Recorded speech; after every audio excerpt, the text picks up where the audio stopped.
Hey good people, you remember this old man? Mnamkumbuka Mzee last week?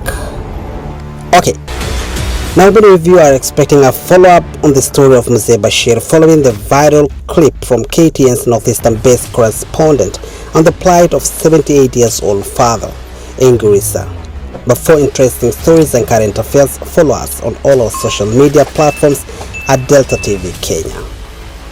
But for now, subscribe our YouTube channel. Thank you.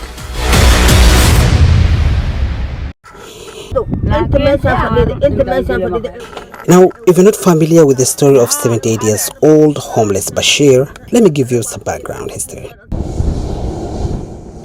On 25th of April this year, 2023, we had been assigned to cover a special assignment in Kitui County.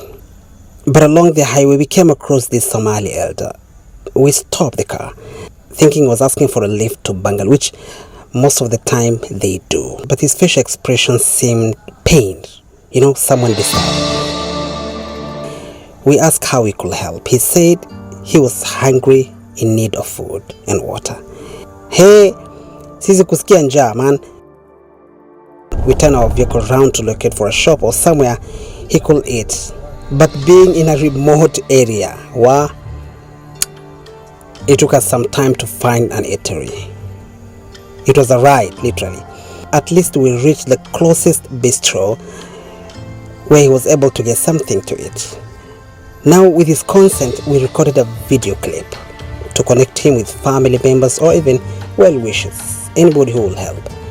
Little did we know that video will go viral. Thousands people watched. Now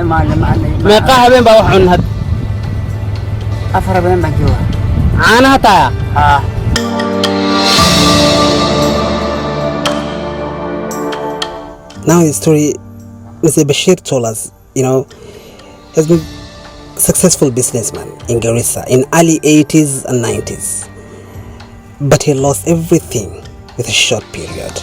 Let me say in a span of 15 years, alipoteza kila kitu.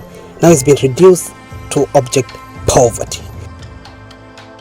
Unable to afford life in the city. Now he moved to this village to look after his few remaining goods, which he lost, to the harsh and prolonged drought. Tena mifugo zikakufa zote, He had 4 children, but 3, have since died. Pole sana. Pole abo, pole. Amos abo. Yeah. Anaga unawana dashe abo. Yeah. He's left with only one son who is a driver. Bashir says, beside the low income, his son travels most of the time. And he's left by himself. Can you imagine? 78 years old. He cannot cook or bath by himself. As he tells us this painful story, we talk to the owner of this restaurant, who is a milk vendor, to feed him for at least days as we look for a long-term solution. Firi abo, maalin walbo, waxa rabto cun. Wax alla waxa rabto cun. Aniga qabo, ha oynin abo. Aniga qabo. Intaad ka nooshay waxa cunays ana qabo. Ha, maalin walbo waxa rabto cun. Ya abo. Ha, duqan marda muu rafaatini abay maqlay karna barkay qaado. Ha abo. Haye.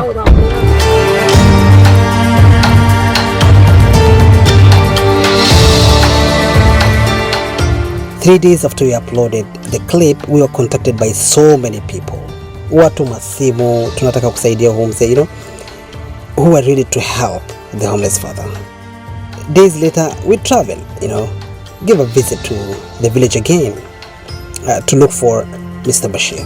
Abo, setai. At the time of our visit, Bashir looked much better than his last condition, 3 days ago. We asked if he could recall us. Me garani?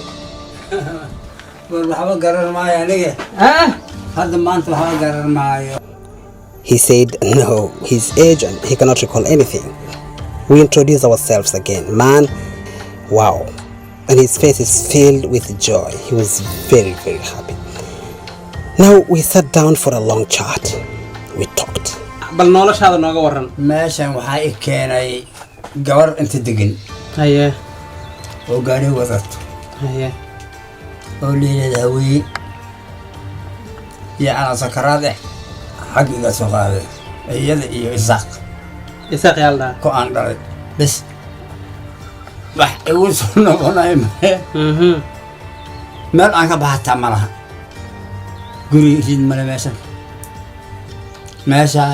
gurgurtaa oo marka qaarkood aan ka baxa waan gurgurtaa hatta shaah ma kariyo ya shaah yani ma kariyo dadkan haye wan duqan shaah uu rabo hunguri rabo aan siin lama dhahay haye san anta u jiido baadan gabarka ugu dhicay alxamdulillah rabbil alamin adeero maano baray kala maqal hada jiri weyn oo korkeyga oo ama la fahayga haysa malaha qof oo saddex culu ii dhashay oo had iga tagtay Soomaaliya aaday yaa jirtay bas sayay u tagtay aniga hadda bax adduun oo kala haya malaha ko Soomaaliya kumay soo wicin gadaalku kumay soo noqon ma noolo. We convinced him to accompany us to Garissa, where a much better life awaited him. Video yaraan ka qaaday oo internetka aan geliyay dad badan baa arkay aad baa loo qiirooday aad buu dadkii u taabtay arintaadi aad bay dadka u taabatay dad badan baa ila soo hadlay oo dhaheen duqi baan rabnaa inaan ka duceysano duqi baan rabnaa inaan xilkiisa qaadno aniga xilkii aan ka qaaday dad baa ila qabsaday waa garatay Soomaha waa maqlay daawadaada meeshaad seexanaysay waxaad cunaysay balanti dhaahor aan ka qaaday yaan u umaad inaan oofiyo inaan ku qaadnaan rabnaa oo gaar isku dayno.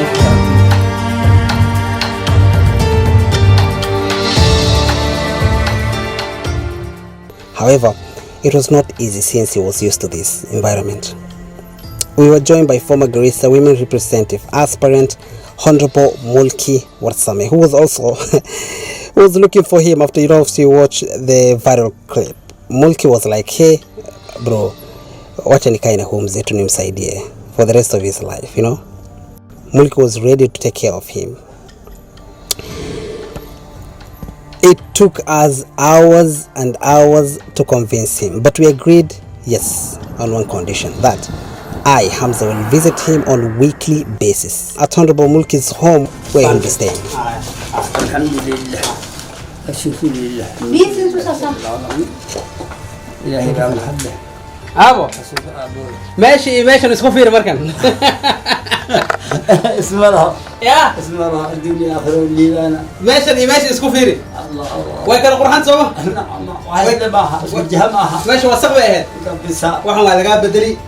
كون ولا دخل روح يجري باقي أنا وقصة قاضي ليبانو ليبانو الدنيا آخر مركب دعاء جودا هيدي هي تالا مش كودر هاي أبو مع ويكسر أيضا قادنا عليه And that is how his life changed for better.